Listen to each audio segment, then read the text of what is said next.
राधे राधे मित्रों, कैसे हैं आप। आशा करती हूँ आप परमपिता परमेश्वर की कृपा से प्रसन्न होंगे, स्वस्थ होंगे और अपने जीवन में आगे बढ़ते होंगे। मैं रीना पांडे आप सभी के हृदय में बसने वाले परमपिता परमेश्वर को प्रणाम करती हूँ और अपनी मोटिवेशनल चैनल रीना जी ब्लॉग्स में आपका स्वागत करती हूँ। मित्रों, आज जो प्रसंग लाई हूँ वो बहुत ही खूबसूरत है। भगवान श्री कृष्ण की तो हर लीला ही मीठी होती है, क्योंकि कहा गया है ना, अधरम मधुरम बदनम मधुरम चलितम मधुरम हसितम मधुरम। भगवान श्री कृष्ण की तो हर लीला ही मधुर है। क्या कहा जाता है, मधुराधिपतेरखिलम मधुरम। भगवान का तो हर लीला ही मधुर है। उनकी हर लीलाओं में से छोटा सा अंश आप लोगों के समक्ष शेयर करती हूँ। मुझे बहुत आनंद मिलती है भगवान श्री कृष्ण की लीलाओं का बखान करने में, वर्णन करने में। मैं उनके भक्तों से जब शेयर करती हूँ भगवान श्री कृष्ण की लीलाएं, तो मुझे बहुत आनंद मिलता है। मित्रों, आप लोगों को हृदय से धन्यवाद। आप लोग सुनते हैं।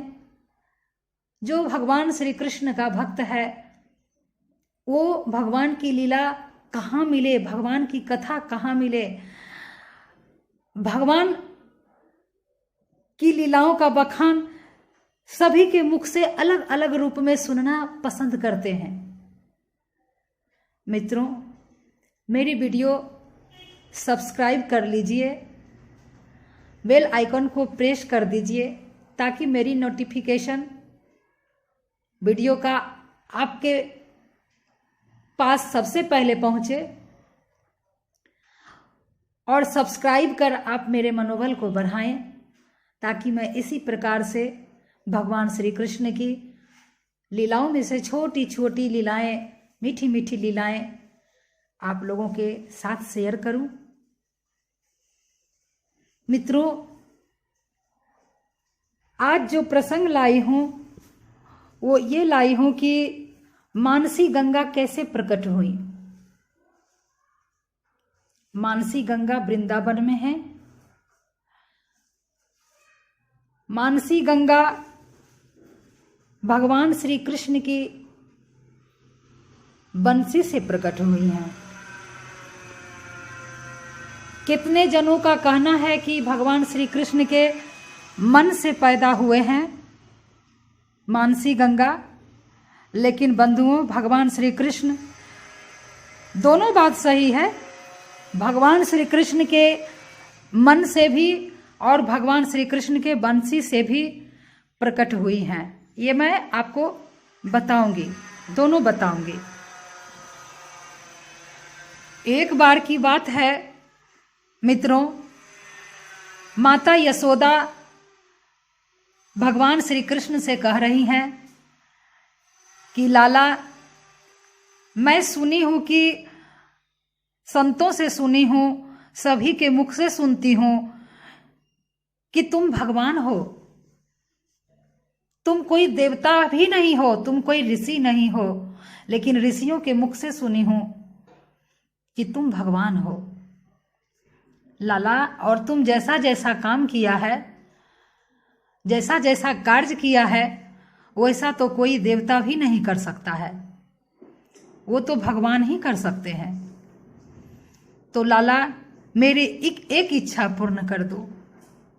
देखो मित्रों, यशोदा मैया आज माता के रूप में भगवान श्री कृष्ण के समक्ष वार्तालाप नहीं कर रही हैं। अपनी बातें भगवान श्री कृष्ण के पास माता बनकर नहीं रख रही हैं, बल्कि माता रूप में तो हैं, लेकिन एक भक्त के रूप में, एक जो समर्पित भाव जो होता है भक्त का भगवान के श्री चरणों में, उस भाव को लेकर के आज माता यशोदा जो है वो भक्त बनकर भगवान से याचना कर रही है और कह रही है कि लाला, मैं तो बूढ़ी हो गई हूं,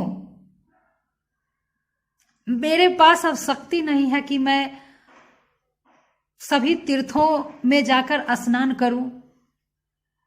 लाला, तुम भगवान हो, मेरे पास आए हो, मुझे आनंद दे रहे हो, ये कम नहीं है लाला, ये तो ब्रह्मा भी तरसेंगे। जिस तरीके का आनंद तुम मुझे दे रहे हो लाला, उस आनंद के लिए तो ब्रह्मा भी तरसते होंगे। लेकिन आज मैया यशोदा तुमसे कह रही है कि मैं तो बूढ़ी हो गई हूं, अब संपूर्ण तीर्थों में स्नान नहीं कर सकती लाला, तो फिर मैं कैसे कर पाऊंगी स्नान, मेरा कैसे कल्याण होगा।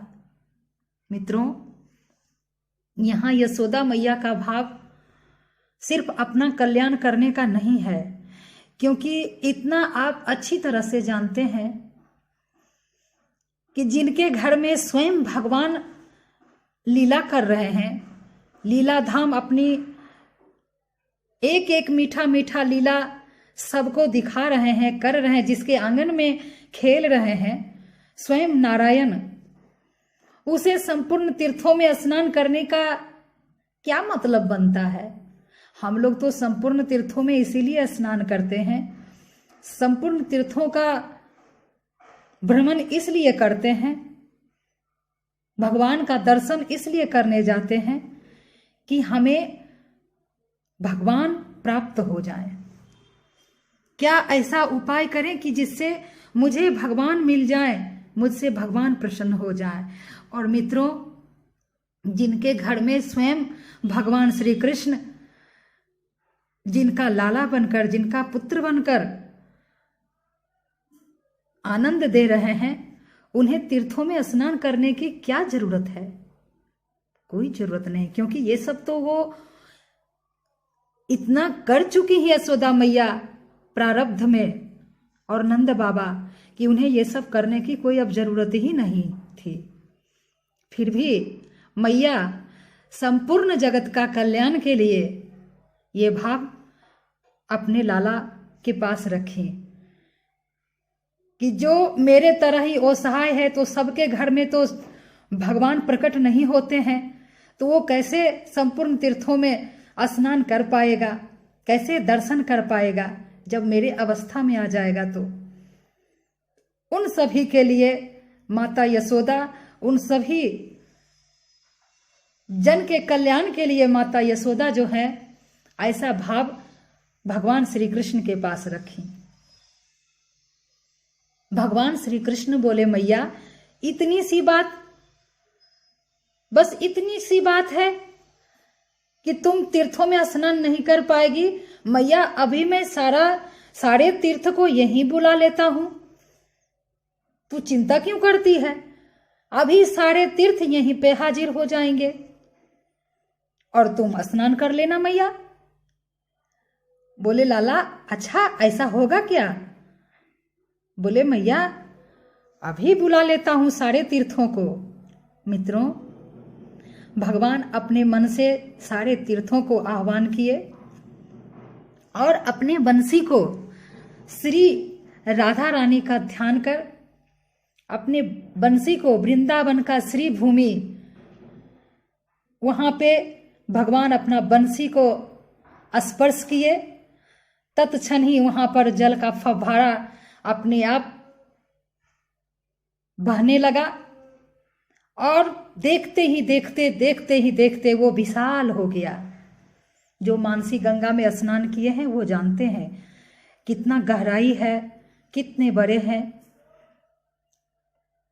उसके बाद मित्रों, लाला बोले, भगवान श्री कृष्ण बोले मैया यशोदा से कि मैया अब जाओ और इस जल में प्रवेश कर स्नान करो, तुम्हें सारे तीर्थों का दर्शन होगा और सारे तीर्थ में स्नान करने का फल मिलेगा।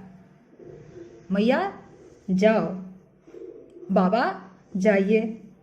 उसके बाद नंद बाबा और यशोदा माता मानसी गंगा में प्रवेश की और उसमें जितने बार गोता लगाती थी, भगवान श्री कृष्ण पूछते थे कि मैया कौन से तीर्थदेव दिखो हैं? तो मैया बोलती थी लाला केदारनाथ दिखो है, जगन्नाथ जी दिखो है, बद्रीनाथ दिखो है। ऐसे कर करके मैया जितना भी तीर्थ स्थल हैं वो सभी का नाम बताते गए कि लाला इसमें नहा रही हूँ, इनका दर्शन हो रहा है, इस तीर्थदेव का दर्शन हो रहा है। लेकिन प्रयागराज और राजगीर जी उसमें नहीं दिखे। भगवान श्री कृष्ण बोले मैया प्रयाग जी नहीं दिखो है?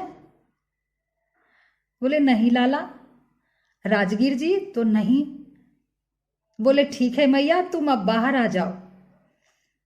मित्रों, भगवान श्री कृष्ण जो है राजगीर जी को बुलाए और प्रयागराज जी को बुलाए। क्रोध में आ गए भगवान श्री कृष्ण कि मेरी आज्ञा का उल्लंघन तुम दोनों ने क्यों किया? तो प्रयागराज जी थर थर कांपने लगे, राजगीर जी थर थर कांपने लगे भगवान के सन्मुख। और भगवान श्री कृष्ण श्राप दे दिए प्रयागराज जी को कि जाओ, तुम्हारा जल में कोई भी स्नान करेगा आज के दिन से तो उसे कोई भी फल नहीं मिलेगा, उसे कुछ भी पुण्य नहीं मिलेगा। तुम्हारा जल एक साधारण जल की भांति हो जाएगा। और राजगीर जी को भी यही श्राप दे दिए, तुम सिर्फ पाप का भागी होगा। उसके बाद भगवान के चरणों में प्रयागराज और राजगीर जी दोनों चरणों में गिर पड़े और बोले प्रभु मैं तो आपका संतान हूं, आप ही। प्रयागराज जी बोले कि प्रभु आप ही मुझे तीर्थों का राजा बनाए। इस बात का मुझे अहंकार हो गया था। प्रभु आपके माया से कौन बच सका है?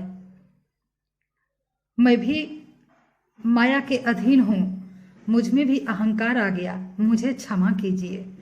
आप तो करुणा के सागर हैं, आप तो दीन बंधु हैं, हे दया के सागर, आप मुझे क्षमा करें। राजगीर जी भी इसी प्रकार से उनके चरणों में निवेदन किए, बहुत प्रकार से स्तुति किए भगवान श्री कृष्ण का। माता यशोदा बोली लाला क्षमा कर दो। माता यशोदा के कहने पर भगवान श्री कृष्ण राजगीर जी और प्रयागराज जी को क्षमा किए मित्रों, लेकिन वरदान दिए उनको वरदान भी दिए कि जाओ प्रयाग, मैं तुम्हें ये वरदान देता हूँ, मेरा श्राप तो असफल नहीं जाएगा, लेकिन माघ मास में जो एक मास, पूरे माघ मास में जो स्नान करेगा तुम्हारे जल में, उसे मोक्ष मिलेगा, उसे मेरा धाम मिलेगा, मेरा लोक मिलेगा, उसे मेरे साकेत लोक में, वैकुंठ लोक में निवास मिलेगा। बाकी पूरे साल में कोई भी स्नान करे तुम्हारे जल में तो उसे सामान्य जल का ही फल मिलेगा। फिर कुंभ जो लगती है उसमें फिर कोई स्नान करेगा, जो भी जन स्नान करेगा उसे मोक्ष मिलेगा। राजगीर जी को वरदान दिए कि राजगीर तुम्हारे जल में जो भी स्नान करेगा तो जो पुण्य किया हुआ रहेगा उसका भी सारा पुण्य जो है तुम ले लेगा, और जो पाप किया हुआ रहेगा वो भी तुम ले लेगा। तो मित्रों, जो जानता है राजगीर जी में, जो इस कथा को जानता है कि राजगीर जी में जो स्नान करता है, अगर बचपन से लेकर आज तक आप किसी तीर्थ पर नहीं गए हैं तो इतना जान लीजिए, सबसे पहले राजगीर जी में स्नान कर लीजिए, आपका जितना पाप है वहीं छूट जाएगा, क्योंकि ये भगवान श्री कृष्ण का श्राप और वरदान दोनों है। और अगर आप सभी तीर्थ कर आए हैं और उसके बाद फिर राजगीर जी में चले गए स्नान करने के लिए, जैसे होता है ना, कितना गया जाता है वहाँ पे अपने पितरों को पिंड देने जाता है मोक्ष दिलाने के लिए, जो भी है, तो वहाँ राजगीर जी में जरूर स्नान करता है, उसका सारा पुण्य वहीं पे राजगीर जी में ही धारा का धारा रह जाता है। इस प्रकार से राजगीर जी और प्रयाग जी को भगवान वरदान देकर विदा हुए। और ये कथा और ये लीला थी भगवान श्री कृष्ण की। मित्रों, तो जो मानसी गंगा में, जो संपूर्ण तीर्थों में स्नान नहीं कर सकता है, वो अगर मानसी गंगा में स्नान करे तो उस जीव को संपूर्ण तीर्थों में स्नान करने का फल मिलता है। मित्रों, थंबनेल में कुछ भी लगाऊं, लेकिन वीडियो को पूरा जरूर देखिए, क्योंकि मैं जो भी वीडियो बनाती हूँ बहुत ही सरल और बहुत ही सरल भाषा में, टूटी फूटी भाषा में मैं बनाती हूँ, बहुत सजाकर मैं नहीं बोलती। तो वीडियो को जब पूरा देखेंगे तो मैं जैसा कहती हूँ ना कि मेरी वीडियो भले थंबनेल आकर्षित ना हो, चाहे जो भी हो, लेकिन मैं जो भी बोलती हूँ मेरा पूरा वीडियो आप देखें, सुने, तो आपको पता चलेगा कि आप कुछ न कुछ उससे विशेष लिए हैं। भगवान श्री कृष्ण की लीला से आपको बहुत कुछ सीखने को मिला है, बहुत कुछ जानने के लिए मिला है। तो आप वीडियो को शुरू से अंत तक जरूर देखें, और कुछ भूल चूक हो गई हो तो क्षमा करिएगा और सुझाव दीजिएगा कमेंट बॉक्स में। मित्रों, अगर मेरी वीडियो अच्छी लगी तो आप लाइक कर दीजिएगा, सब्सक्राइब कर दीजिएगा, बेल आइकन को प्रेस कर दीजिएगा, वीडियो को शेयर कर दीजिएगा, ताकि और लोगों को भी पता चले कि मानसी गंगा कैसे प्रकट हुई और उसमें स्नान करने का क्या फल मिलता है। राजगीर जी, प्रयाग जी के साथ क्या हुआ, भगवान श्री कृष्ण का श्राप और वरदान, ये बहुत कम लोगों को पता है। इसी के साथ मित्रों, आप सभी को प्रणाम। राधे राधे।